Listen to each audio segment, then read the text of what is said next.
అంతర్జాతీయ వేదికగా పాకిస్తాన్ తీరును తప్పుబట్టిన రాజ్నాథ్ సింగ్ సీమాంతర ఉగ్రవాదాన్ని పాలసీగా అమలు చేస్తోందని కామెంట్. టెర్రరిజాన్ని భారత్ సహించదని వెల్లడి. పసుపు బోర్డు మోడీ సర్కార్ తెలంగాణకు ఇచ్చిన బహుమతి. నిజామాబాద్ ప్రజల చిరకాల కోరికను కేంద్రం నెరవేర్చిందన్న కిషన్ రెడ్డి. ఉపాధి అవకాశాలు మెరుగుపడేలా చర్యలు తీసుకుంటామని వెల్లడి.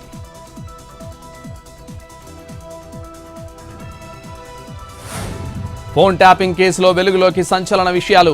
దామోదర, జగ్గారెడ్డి ఫోన్లు ట్యాప్ చేసిన ప్రభాకర్ రావు టీం 120 మంది కాంగ్రెస్ నేతల ఫోన్లు ట్యాప్ చేసినట్లు నిర్ధారణ. ఎంపీ విశ్వేశ్వర్రెడ్డికి సిట్ నోటీసులు.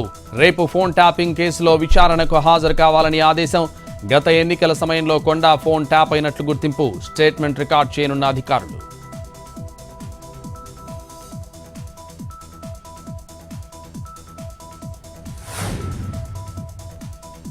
ఏపీ అభివృద్ధి కూటమి సర్కార్ ధ్యేయం. పర్యాటకుల్ని ఆకర్షించేలా అఖండ గోదావరి ప్రాజెక్ట్ అన్న డిప్యూటీ సీఎం పవన్. ఆధ్యాత్మిక కేంద్రంగా పుష్కర్ ఘాట్ డెవలప్ చేస్తామని వెల్లడి.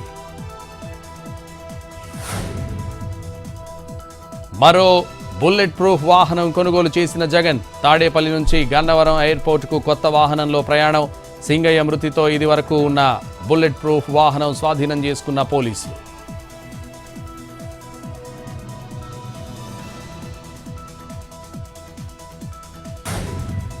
కామారెడ్డి జిల్లాలో ఫేక్ యాప్తో టోకరా. 2 పెట్రోల్ బంక్ సిబ్బందిని బురిడీ కొట్టించిన కేటుగాడు.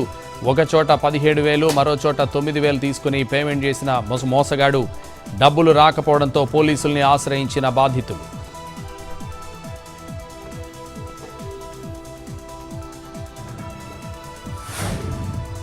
భక్తులు లేక వెలవెలబోయిన వేములవాడ రాజన్న ఆలయం. ఆషాఢమాసం కావడంతో తగ్గిన భక్తుల రద్దీ. నిర్మానుష్యంగా ఆలయ పరిసరాలు. మొన్నటి వరకు భక్తులతో కిక్కిరిసిన ఆలయం.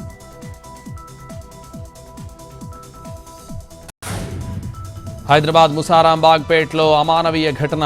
తల్లిని ఇంట్లో నుంచి గెంటేసిన కుమారులు. అధికారులను ఆశ్రయించడంతో ఇల్లుకు తాళం వేసి పరార్. ఇంటిని సీజ్ చేసిన రెవెన్యూ సిబ్బంది.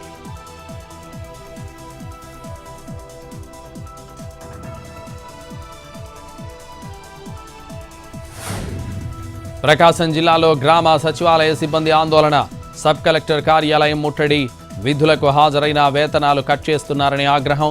ఉద్యోగస్తులను వేధిస్తున్న మున్సిపల్ కమిషన్ నారాయణపై చర్యలు తీసుకోవాలని డిమాండ్.